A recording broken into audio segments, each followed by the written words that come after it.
My college degree is about as useful as a broken foot, but I chose to study journalism, and the consequences are mine to accept.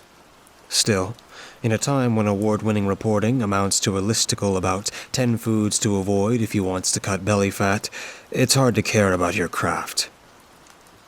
I started caring again when I got a strange, terrifying lead from my former classmate, Dave Jensen.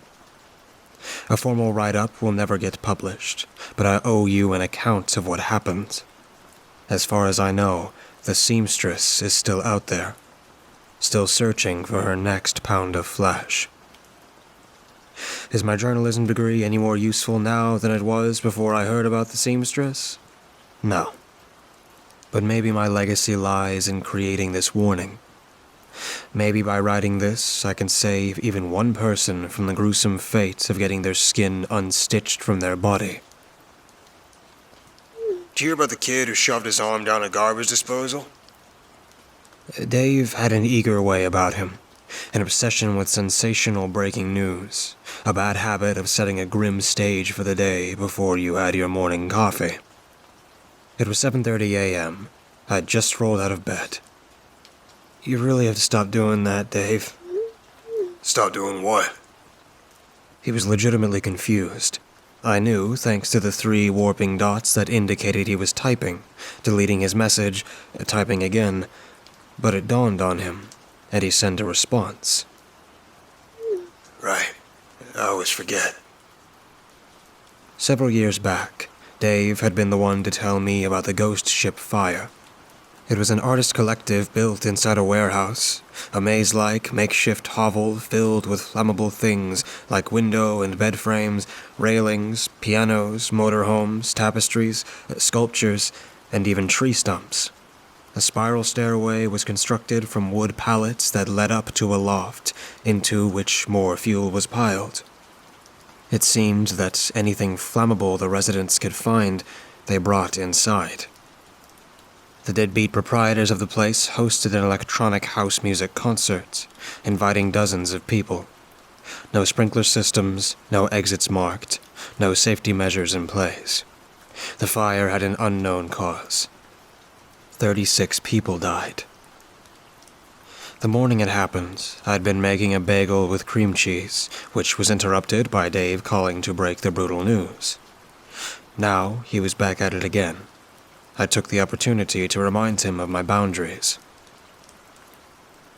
As a general rule, I don't want to hear about kids putting their arms down garbage disposals before 9 a.m. Fair, but it's in your neck of the woods. Maybe this'll be your big break. He piqued my interest, so I called him. It's the weirdest thing, said Dave. His words buzzed through the line. Christ, shoving your arm down a garbage disposal? The kid was a pitcher on the high school baseball team. Kyler Coleman's his name. Big leagues were scouting him, apparently, and it was his throwing arm. My stomach lurched. What else have you heard? I asked. Only that it's not the first time.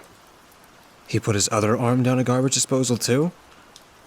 No, I meant he's not the first kid to maim himself.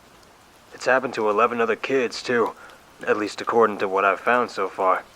All of them between the ages of 12 and 17. Different body parts, different methods of violence. I opened my laptop. The people in that town, continued Dave. They've called it an epidemic. Epidemic was one of those words you knew, even if you didn't have an exact definition.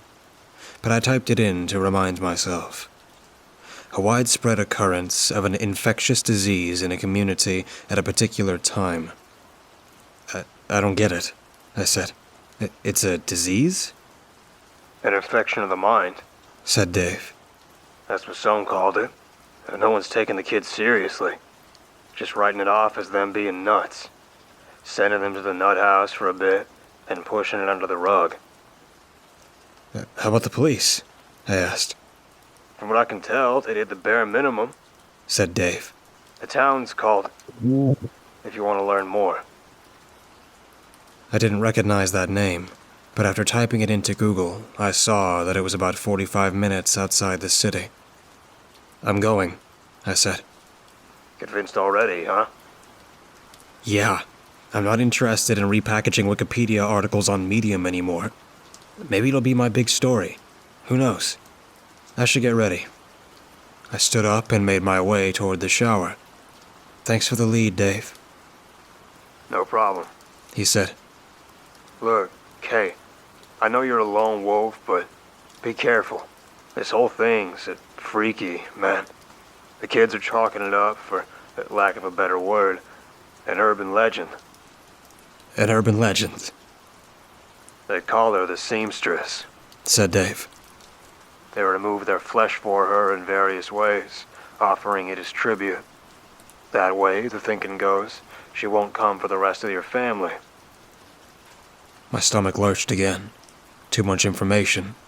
Too early in the morning, Just the facts. said Dave. But I thought you should know about some of the anecdotal stuff. This stuff's wild. Cold calling, in my experience, is almost always a recipe for disaster. People don't like Jehovah's Witnesses knocking on their door with the latest issue of The Watchtower. They don't like snooping amateur journalists either. If Kyla Coleman's parents had been home, I probably would have been read the riot act and told to get off their porch. But it was just him. I rang the doorbell, and he answered. He was a bit over 6 feet tall, athletic-looking, black buzz cut. Everything was intact aside from his amputated right arm. I knew it was him at once. Hi there. Are you Kyler? Who's asking? He looked skittish. It didn't match up with his broad-chestedness, his confident posture. In another lifetime, he would still be a carefree 17-year-old star athlete. Whatever caused him to stick his arm down a garbage disposal had changed him forever. My name is Kate Hunter, I said. I run an online blog. You're a reporter. A freelancer. Kyler glanced down at his missing arm. I already told the cops what happened, he said. I was hoping to ask you a few more questions. Kyler looked up and down the street. He was worried, almost paralyzed by anxiety. It didn't add up. It was a suburban street lined with cookie-cutter houses, white picket fences, and carefully sculpted front lawns. The birds were chirping, the sun was out, but Kyler's expression made it seem like we were standing in the middle of a war zone. Come in before anyone sees us, he said. He closed the door behind me and led me to the living room. The house was a split level, extensively remodeled. Kyler's parents made a good amount of money, or at least they spent like they did. The fancy furniture made that blatantly obvious. Do you want water or anything? He asked. Sure, water would be great. He went to the kitchen. I heard the sound of the ice dispenser and the faucet. I set up my things. Kyler came back and handed me the glass. Then he dropped onto the cloud-like couch, the overstuffed cushions wheezing beneath his large athletic frame. He looked exhausted. It didn't fit a person as young as him. God willing, he had 60 or 70 more years of life to look forward to. I'll talk to you, he said, sitting up. But you have to promise me you won't try to change her mind. Whose mind? I asked. Sarah Felton, he said. She has to offer tribute. It's too late now. Sarah Felton? I asked. Offer tribute? I don't think I follow. Sarah is next on the list, said Kyler. The seamstress needs a pound of flesh from her. It's either 1 pound or... He paused, his eyes focused on something I couldn't see. Or however much the skin of Sarah's entire family weighs. Kyler turns back to me, grave sincerity in his expression. Don't try to stop her. Sarah's already marked, so it's too late. But maybe if you do a write-up or something, I don't know, maybe others won't have to suffer. It was a lot to take in, so I decided to do what I did best. I listened. Do you mind if I record this, Kyler? No, He said. you definitely should. I set down my phone and started recording. If you wouldn't mind, just say once more that I have your consent to record our conversation. You do? He said. I mean, you have my permission. Okay, why don't you? It all started last summer. Kyler said. Looking out the window, I saw her in the yard. It was a Thursday, the seamstress. There she was, standing in the moonlight, smiling that big, ugly smile of hers. Who is the seamstress? I asked. A monster, He said. if she barks you have to act fast. Within 48 hours, you have to make your tribute and leave it in the spot where you saw her. What does she look like? I asked. Like a nightmare. Replied Kyler. You know Alice in Wonderland, the Cheshire Cat? I did, but it was older than Kyler. I didn't know kids still read Lewis Carroll or looked at his psychedelic drawings. The only reason I heard about the Cheshire Cat, said Kyler, as if reading my mind, is because that's what her smile looks like. The seamstress is pretty normal looking until she opens her mouth. Beautiful, even, which is why we trust her at first. She has pale, blonde hair, pale as moonlight, pale skin to match. Her eyes glow like twin stars, but when she opens her mouth... I waited for Kyler to finish his next words to avoid muddying them with my interpretation. Her teeth are needles, said Kyler. Not like needles. Actual needles. Thousands and thousands of them. She sews flesh with her mouth. I took a drink of the water Kyler had given me. The crispiness of it brought me back to reality. I looked at what remained of Kyler's arm, wondering more about how he'd lost it. You should have seen my coach, Kyler said, studying the hand and fingers that weren't there. He was sobbing. You were going to the MLB. You had such a bright future. But the adults don't realize it isn't a choice. If the seamstress shows up outside your house at night, you better give her your flesh within 2 days. 48 hours, like I said. You have to pay tribute, or she takes your whole family. I don't mean to be insensitive, I said. But how do you know your family will be taken if you don't pay tribute? Because Sam Billingston, said Kyler. What happened to Sam? He got marked, said Kyler. He was one of the first, but he said it was just a story. Thought we were hurting ourselves for no reason. Kyler drew a deep breath. Then he grabbed my water and took a drink, letting it sit in his mouth for a moment before swallowing. I grew up with Sam, he said. I knew his family, and the seamstress skinned them all like it was nothing. And it was for nothing, too. Because Sam blew his head off with his dad's shotgun a few weeks later. The back of my neck began itching suddenly, as though an insect had skittered across it. I clapped my hands to it. Nothing there. Kyler was watching me, so I pretended to massage the muscles, then cleared my throat. Can you tell me more about the night you lost your arm? My parents go to bed early, said Kyler. Around 9. My little brother does also. It had almost been 2 days by then. I put it off as long as I could. But I saw the seamstress outside both nights, so I knew I had to be brave. And I saw the stitch marks on my right forearm. The stitch marks? Yeah, says Kyler. Bone white, like a scar drawn in chalk. 1 line, 3 others crossing through it. It's her sign. The seamstress puts it on whatever body part she wants. Then you have to take care of the rest.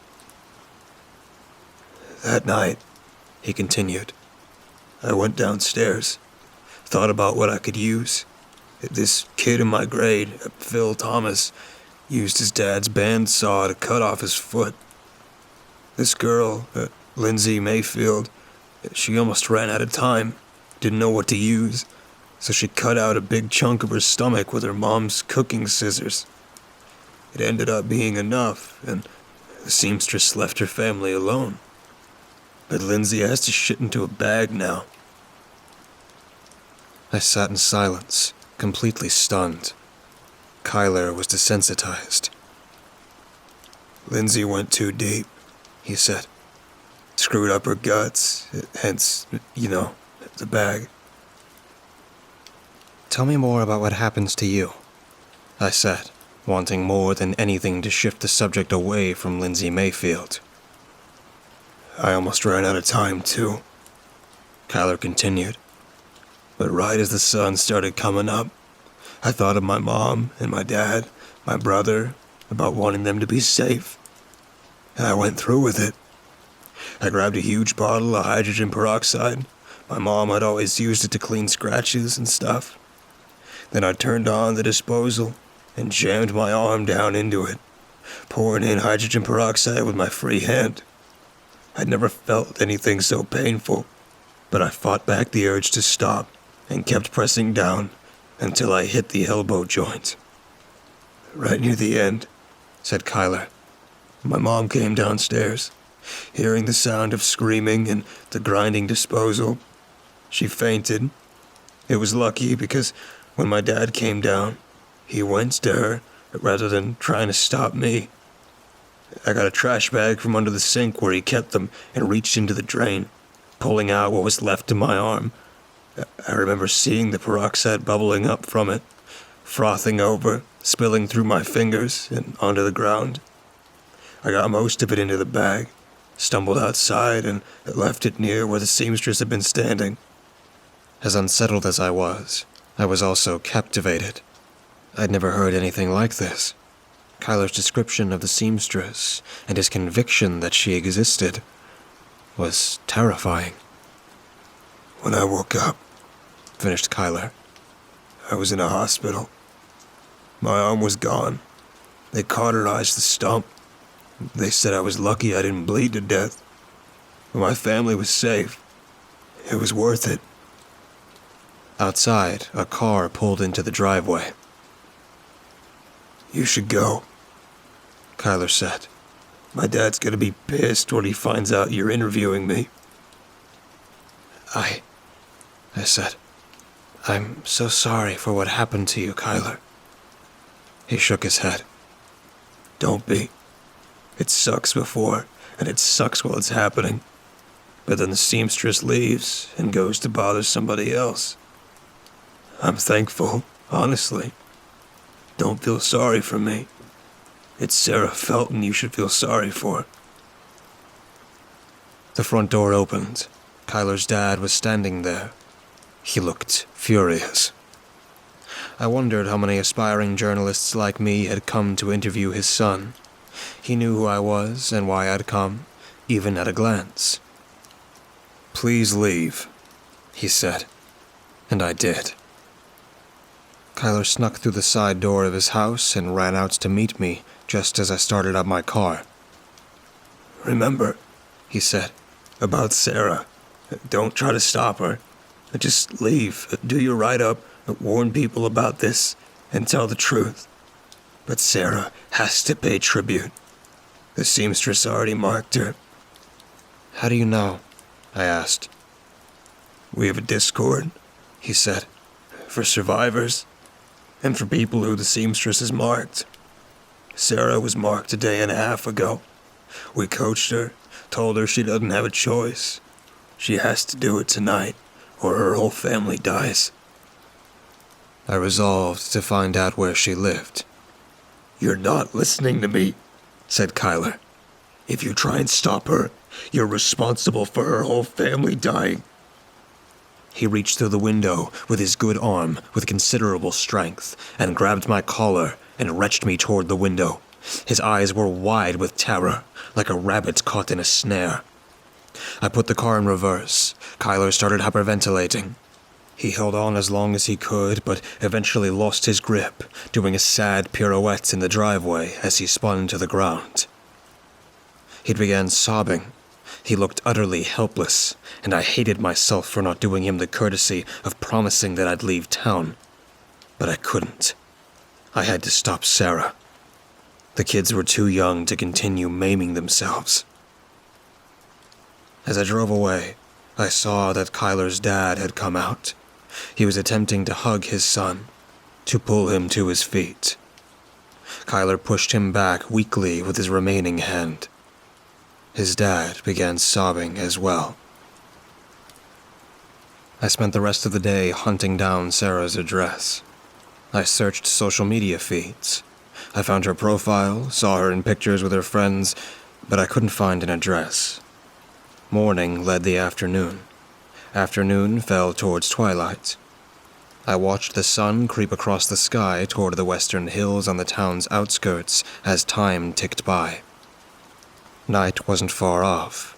As far as I knew, Sarah was already preparing to strip the flesh from whatever body parts the seamstress had marked.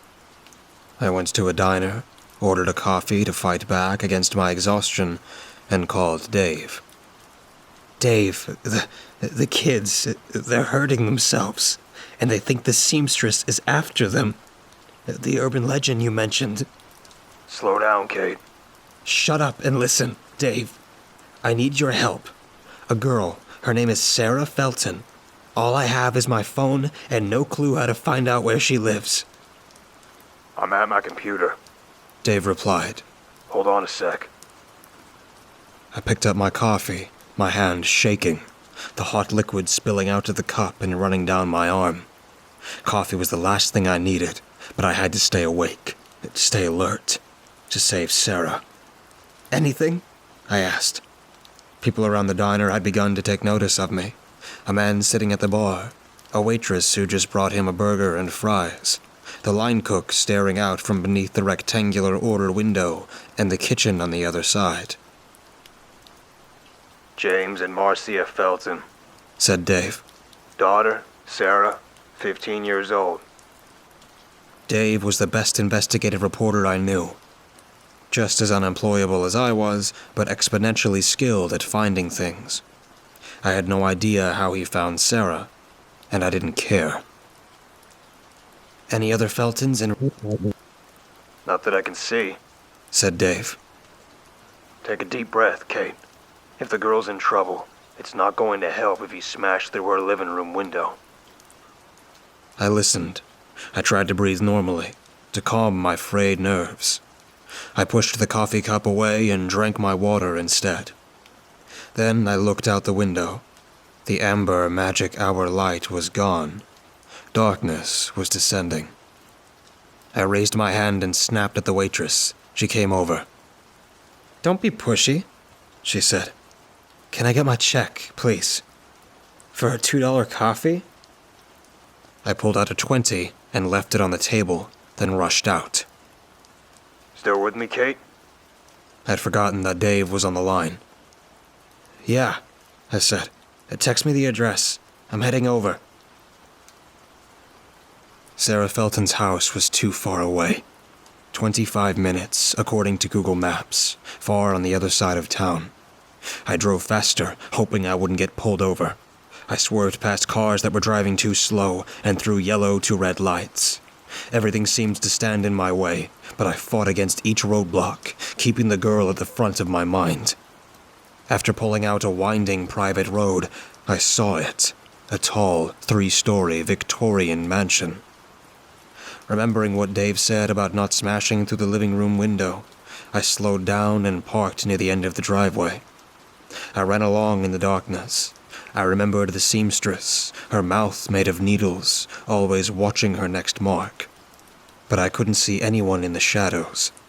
It was just me and the jackhammer feeling of my heart doing its best to burst through my chest.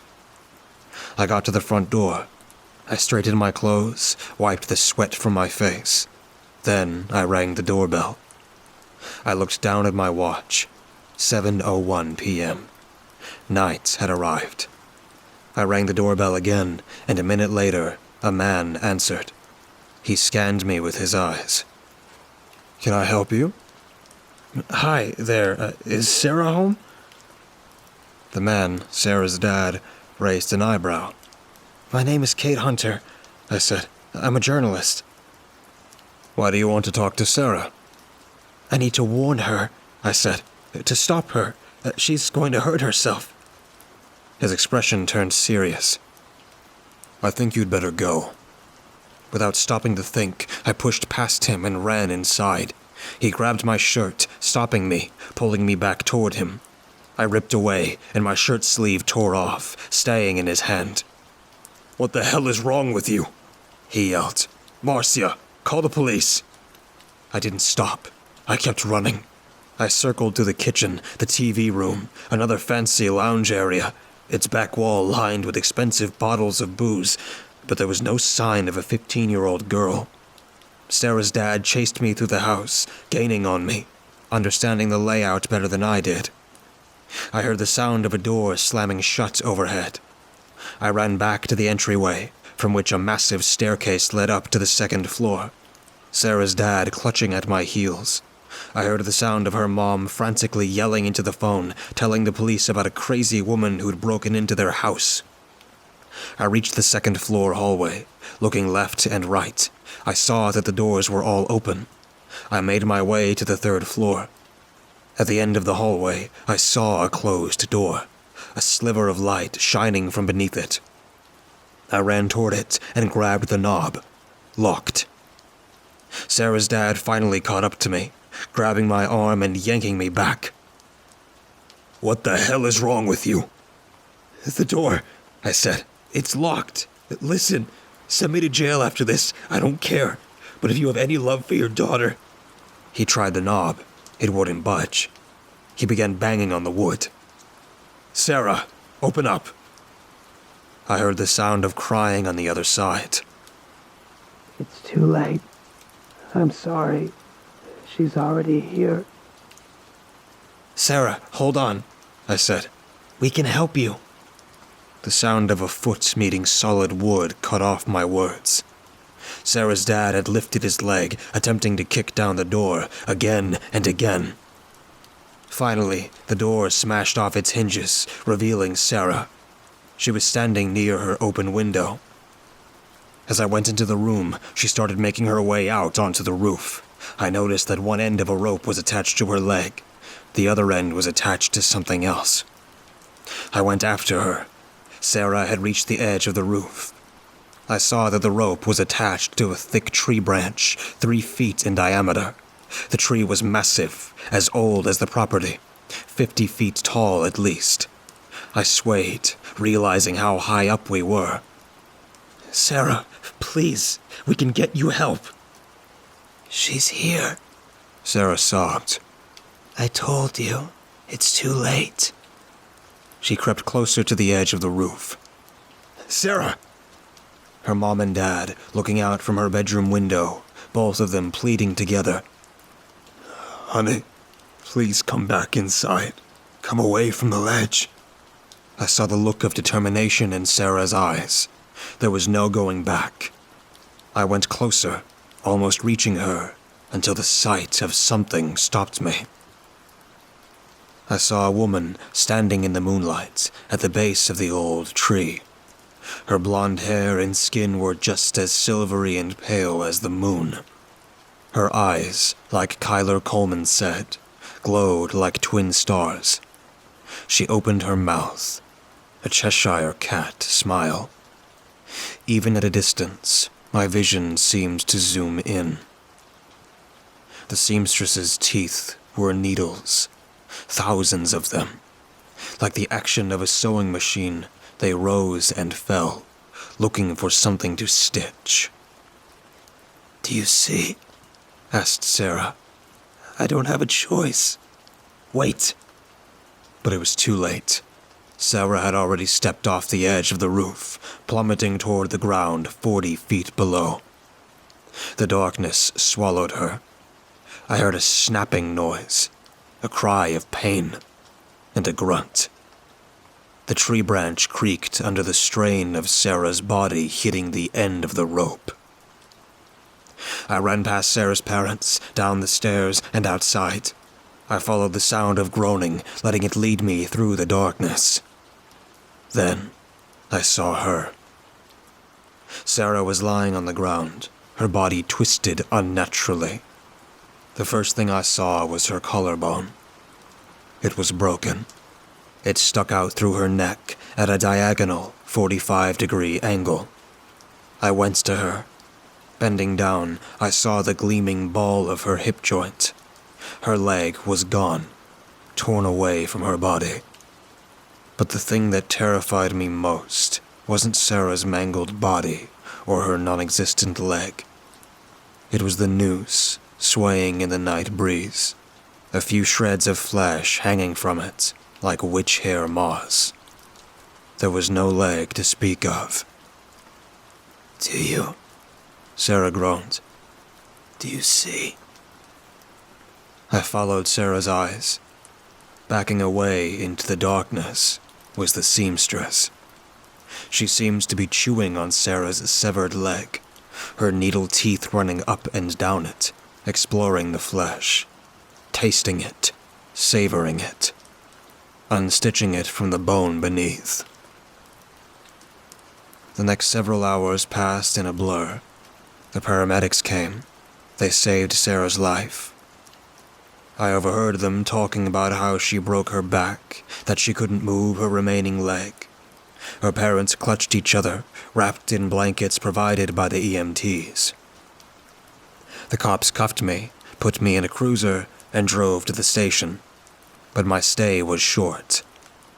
The next morning, Dave picked me up, having driven the whole night after I called him. In the time since then, I've followed Sarah's case.